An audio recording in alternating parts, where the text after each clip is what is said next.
महादेव जी कहते ये कोई पूछने की बात है, मैं आपसे बहुत प्रेम करता हूं, अरे सबसे ज्यादा प्रेम हम आपसे करते हैं। तो माता ने कहा अगर मुझसे इतना प्रेम करते हैं तो ये अमर कथा क्या है।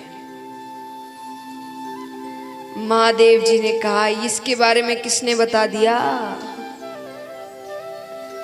नेत्र बंद करते हैं तो पूरा दृश्य सामने आता है। नारद जी आए थे, महादेव जी कहते ये ब्राह्मण देवता आते और अपना कुछ ना कुछ काम कर कर जाते। महादेव जी ने कहा अब तक नहीं सुनाई तो अब सुना देंगे। माता ने कहा वो तो सुनानी ही पड़ेगी, पर अब तक क्यों नहीं सुनाई। महादेव जी कहते मैं आपको सुना देता, लेकिन आप महिलाओं में एक बहुत बुरी आदत होती है। कौन सी आदत। महादेव जी कह रहे, मैं नहीं कह रही, मैं खुद महिलाओं में क्यों कहूंगी महाराज। पर महादेव जी कहते हैं कि आप महिलाओं में एक बहुत बुरी आदत होती है। माता ने कहा कौन सी आदत। बोले आप कोई बात छिपा कर नहीं रख सकती। जहां चार महिलाएं मिली नहीं कि वहां सारी बातें बाहर।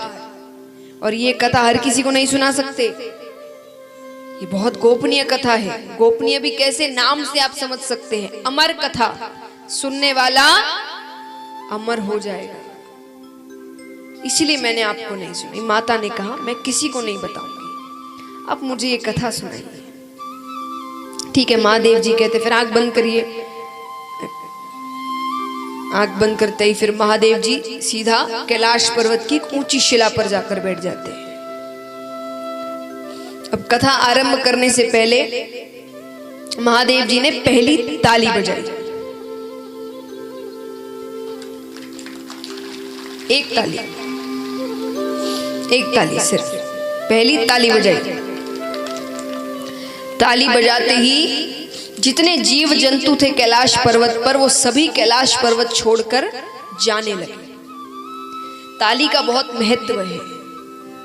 आप किसी भी कथा सत्संग इत्यादि में जाते हैं तो आपको ताली बजाने को बहुत कहा जाता है। कई बार लोग झुंझला उठते हैं, इतना क्या बार बार ताली बजाओ, ताली बजाओ। बजा रहे हैं तो क्रोधित नहीं होना। क्यों? क्योंकि ताली बजाने का महत्व है। हम सिर्फ आनंद के लिए कि भाई ताली की आवाज आ रही है अच्छा लगता है, उसके लिए नहीं कहते। ताली का महत्व है। क्या महत्व है? अब स्वास्थ्य के लिए क्या महत्व है ये तो आपको श्री रामदेव बाबा बताते ही रहते हैं। स्वास्थ्य के लिए कितनी अच्छी है ताली, ताली बजाना चाहिए। बाकी महत्व है कि जब जीव भगवान से मिलन करने जाता है, आप कथा यानी इस कथा सत्संग यानी मिलन है तो भगवान से। अब विचार करिए, आप सब इतनी देर यहाँ बैठे हैं, 3-3.5 कई बार 4 घंटे हो जाते हैं, लेकिन सब अपने फोन को छोड़कर बैठे है कि नहीं। मुझे शायद इक्के दुक्के ही है जो कभी कभी फोन का इस्तेमाल कर रहे हैं, वरना सब फोन छोड़कर बैठे इतनी देर। वरना कोई बाहर फोन छोड़े ना, चाहे वो मैसेज हो कि इधर उधर ऐसे ही करना हो या कॉल करना हो, कंटिन्यू लगा रहता है ना सभी का। लेकिन कथा में ऐसा नहीं होता। आप ध्यान से कथा सुन रहे हैं, बातें इतनी कम हो रही है, वही इक्के दुक्के जैसा मैंने कहा, बाकी कोई बातें भी नहीं कर रहा, सब एकदम ध्यान से कथा सुन रहे हैं। तो इसका अर्थ क्या है कि आप पूरी तरीके से भगवान में लगे हुए हैं, क्योंकि भगवान की बात सुन रहे हैं, भजन सुन रहे हैं। तो जब भगवान से मिलन करने जीव जाता है कथा या सत्संग में, तो कई मोह माया रूपी जीव जंतु बीच में आ धमकते हैं उस मिलन को रोकने के लिए कि ये ना हो पाए। जैसे तो उससे ताली आपको बचाती है, वो रोक नहीं लगने देती, भगवान से आपको मिलाती है। कैसे? पहली चीज अहंकार। आपने कई बार देखा होगा, कई जो बहुत बड़े बड़े व्यक्ति, धनवान व्यक्ति है, ऊंचे पद पर है, अगर कथा में आते ताली नहीं बजाते ज्यादा, चुपचाप बैठे। उनके ही घर में उनके अपने पोते पोती को हंसाने के लिए, उसको आनंद में उन्हें जोर जोर से ताली बजाते हुए शर्म नहीं आती कि वो बच्चा हंस दे। लेकिन कीर्तन में आके, कथा में आके ताली बजाने में बड़ी शर्म आती है। और अगर कोई कह दे कि भाई थोड़ी ताली तो चलिए शर्मा शर्मी में ही बजा लेते, लेकिन कैसे?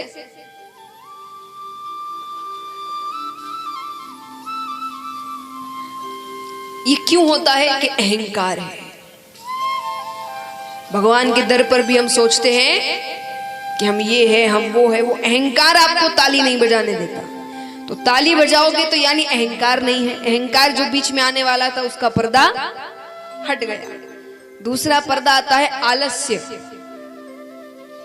कईयों को कथाओं में नींद बड़ी आती है, जैसे पूरे दिन सोए नहीं, यहीं आकर सोना है। वो क्यों होता है? क्योंकि आप कथा ध्यान से नहीं सुनते, और अगर सुन भी रहे हैं तो चुपचाप बैठे हैं, तो नींद आएगी। अब जो ताली बजाते रहता है, जोश में रहता है, उसे नींद नहीं आती। तो इसलिए ताली बजाने से आलस्य का पर्दा भी हट जाता है। फिर होते हैं कुछ ऐसे जीव जंतु जो हमारे पास ही बैठे होते हैं, जो खुद तो कथा सुनते नहीं, दूसरों को भी सुनने नहीं देते। हर थोड़ी देर में सुपारी लोगे, सौंफ खाओगे, बिस्किट खाओगे, पानी पियोगे, अरे खुद नहीं सुन रहा, हमें भी नहीं सुनने दे रहा। और ये वही लोग होते हैं जो कुछ दिन बाद अगर उनसे कोई ऐसा व्यक्ति पूछे कि भाई जो नहीं गया कथा में, कथा कैसे? अरे बोले बड़ी अच्छी। क्या कहा कथा में? अरे बड़ी अच्छी कथा। कहा क्या? अरे इतनी अच्छी कथा हुई, वापस करवाएंगे। तो कहा क्या? बोले वो याद नहीं। अब शांत बैठोगे तो वो आपसे बातें करेंगे, ताली बजाते रहोगे, उत्साह में रहोगे तो आपको टोकेंगे नहीं। और टोका भी तो आप बता सकते कि भाई हम तो ताली बजाने में इतने मग्न थे, ध्यान नहीं दिया। जैसे आजकल नया तरीका, किसी से बात नहीं करना है तो भले ही उसके अंदर कुछ चल नहीं रहा है पर क्योंकि किसी व्यक्ति से बात नहीं करनी है, कोई टोके ना। तो ऐसे जीव जंतु से बचने का तरीका है ताली। इतने मग्न रहो ताली बजाने में, भक्ति में, कि वो आवाज भी दे तो आप बाद में कह सको अरे भाई ताली की आवाज में तुम्हारी आवाज ही नहीं है। तो ताली आपको इन सभी जीव जंतुओं से बचाती है, इसीलिए ताली का बहुत महत्व है। और ये सब अगर नहीं रहेंगे तो आप आसानी से भगवान से आपका मिलन हो जाएगा। मिलन का अर्थ ही होता है कि आपको पता नहीं चला कि कब 3 साढ़े 3 घंटे निकल गए। इसका अर्थ है कि आप पूरी तरीके से भगवान में लीन थे, वरना समय समय का पता चलता है। ऑफिस काम में तो ऐसा नहीं होता, वहां तो कुछ देर के लिए ऐसा लगता है कि 1 घंटे अगर देखो तो 2-3 मिनट ही गुजरे होते हैं। और कई बच्चे हैं, उनके साथ स्कूलों में, कॉलेजेस में ऐसा होता है। लेकिन कथा में अगर आप भगवान में लीन हैं तो कब घंटे निकल जाते हैं आपको पता नहीं चलता। तो महाराज इसीलिए पहली ताली बजाई। दूसरी ताली बजाते हैं महादेव जी। तो महादेव जी का त्रिशूल कैलाश पर्वत की 3 बार परिक्रमा करता है कि कोई छिपकर तो नहीं बैठा। अमर कथा है, सुन ले तो अमर हो जाएगा, हर किसी को नहीं सुनाना है। तो परिक्रमा करके वो पता कर लेता है कोई छिप कर तो नहीं बैठा, कोई नहीं है। तीसरी ताली बजाते हैं, भक्ति में वातावरण हो जाता है, सुगंधित हवाएं बहने लगती है। अब महादेव जी कहते हैं कि मैं कथा आरंभ करने जा रहा हूं, पर मैं आपसे 2 बातें कहूंगा। कौन सी बातें? पहली बात तो इस कथा में, खास करके इसी कथा में, श्रीमद् भागवत कथा में, अमर कथा यानी श्रीमद् भागवत कथा, उसको पहले अमर कथा कहते थे। क्यों? क्योंकि उस समय कथा सुनने का अर्थ होता था हर बात को अपने जीवन में उतारना है। आज के जैसे कथा सुने, खड़े हुए, कपड़े झाड़े, चले गए। पहले जो भी सुनते थे उसकी हर अच्छी बात अपने जीवन में उतारते थे। तो इस सारी बातें उतारने के बाद कल्याण होना ही है आपका, इसीलिए पहले इसे नाम अमर कथा दिया गया था। तो अमर कथा है।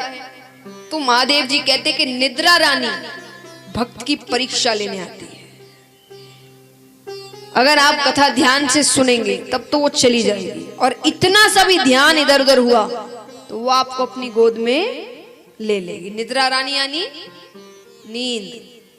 तो आप ध्यान से सुनिएगा।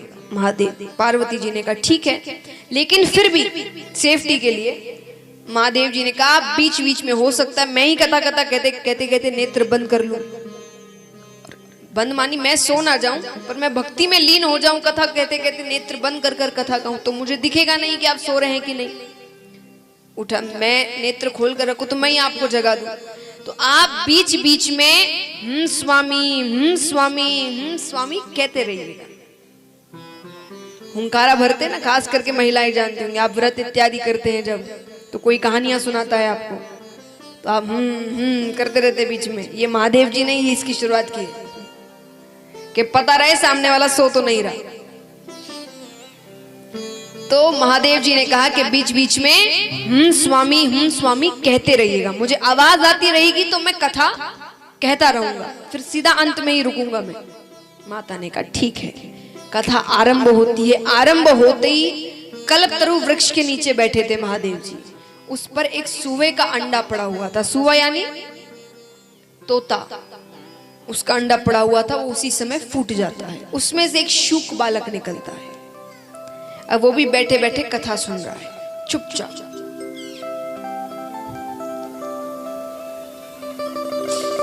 वो भी कथा सुन रहा है। अब थोड़ी देर माता ने कथा सुनी, थोड़ी देर बाद माता निद्रा रानी की गोद में चली गई, सो जाती है।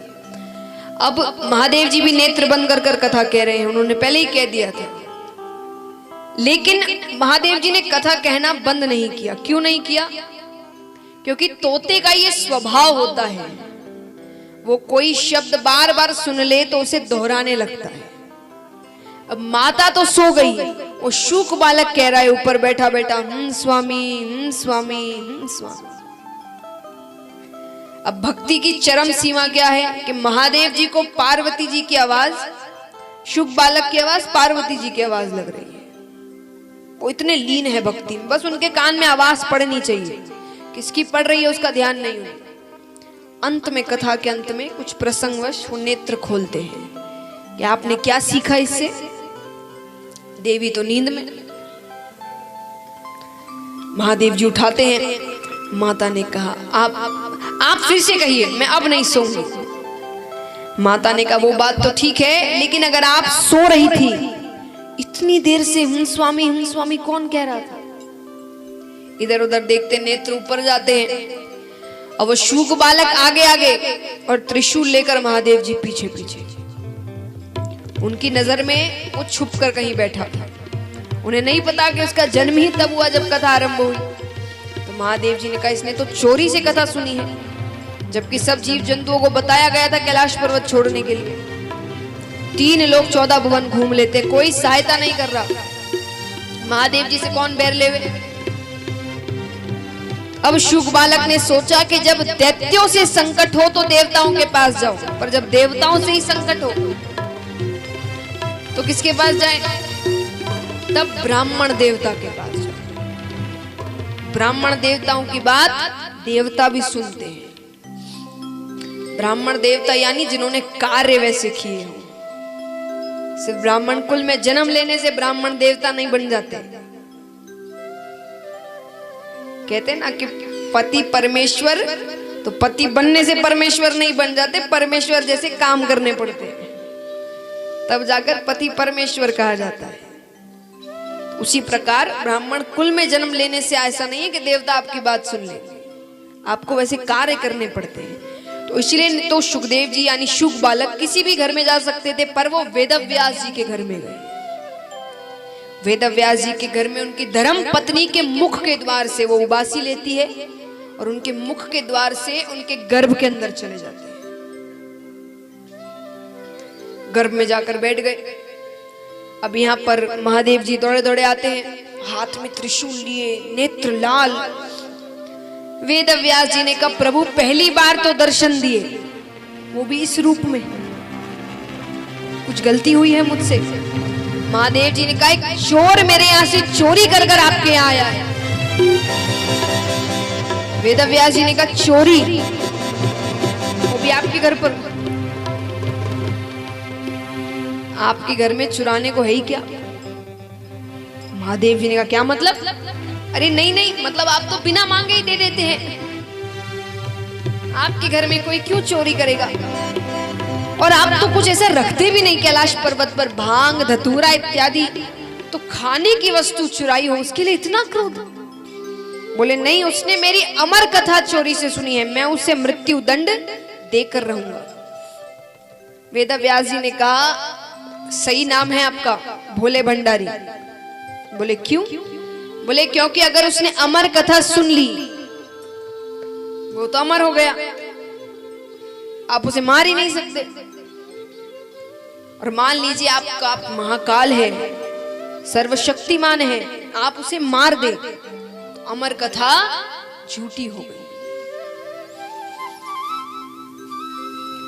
क्रोध में भगवान की भी सोचने समझने की शक्ति। एक भस्मागिरी नाम का तपस्वी था, भगवान तमोगुण शंकर का उपासक। उसके द्वार के सामने, गेट के सामने ऊपर ने पैर करके नीचे ने सिरासन तपस्या शुरू कर दी, हठयोग। एक दिन पार्वती ने कहा कि भगवान आपका उपासक क्या मांगता दे दो, आप तो समर्थ है। तो शिव जी ने पूछा कि बोल भाई क्या मांगते हो भस्मागिरी? भस्मागिरी ने कहा भगवान वचनबद्ध हो जाओ तो मांगो। शंकर भगवान ने कहा ठीक है भाई तथास्तु, हो गया वचनबद्ध, बोल। एकदम खड़ा हो गया, सीधा ऊपर ने सिर करके कहने लगा भगवान ये भस्म कड़ा दे दो जो अपना हाथ में पहन रखे है। भगवान श्री शंकर जी ने सोचा साधु संत है, जंगल में रहता है, अपनी रक्षा के लिए मांगता होगा, निकाल के दे दिया और वचनबद्ध हो ही गए थे। अब ज्यों ही उस राक्षस के हाथ में वो कड़ा आया, उसी समय कह दिया कि होले होशियार शिव जी तुझे मारूंगा, मैं इसलिए साधना कर रहा था और पार्वती को पत्नी बनाऊंगा। हा हा हा हा, एकदम बदल गया तेवर।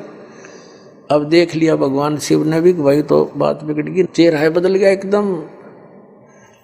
तो भगवान शंकर भाग लिए वहां से अपनी जान बचा के। अपने आत्माओं देखो, आगे आगे तो भगवान और पाछे पुजारी, जा खागड़ा जोटे की तरफ आगे। और ये आज तक हमने मूर्ख बना रहे हैं ये संत, क्योंकि वो मृत्युंजय कालज्य सर्वशक्तिमान महेश्वर सर्वशक्तिमान। बताइए, मृत्युंजय था डर के भाग गया। कबीर साहब थे मृत्युंजय, उनको ऐसे ऐसे जुल्म गुजारे, तोप लगा दी थी परमात्मा को मारने के लिए, दरिया में डाल दिया था, गंगा में नौका में बैठा ले गया, हथकड़ी बांध कर पैरों में बेड़ी बांध कर और गंगा में डाल दिया। हथकड़ी अपने आप टूट गई, बेड़ी निकल गया हाथों गले से, जल के ऊपर बैठ गए भगवान। तोप के गोले छोड़ दिए उन दुष्टों ने, 4 पैर 12 घंटे तक तोप के गोले मारते रहे, एक भी निकट नहीं गया। वो थे मृत्युंजय। अब उधर से आगे आगे भगवान शिव जी भाग रहे हैं, पीछे पीछे भस्मागिरी फुल स्पीड पे। अब परमात्मा आकर जान बचाता है इनकी। स्वयं परमेश्वर आए, पार्वती रूप बनाया, उन दोनों के बीच में एक पेड़ के नीचे खड़े हो गए। और भस्मागिरी तो भाग गई, इसलिए रहा था, उसने पार्वती रूप में भगवान ने कहा रुक जाओ रुक जाओ, वो रुक गया उसने तो। और ये भी कह दिया कि अब क्यों डरते हो, तो रुकेगा नहीं, पता नहीं कहाँ जाएगा, जाने दो इसको, आ जाओ बैठो।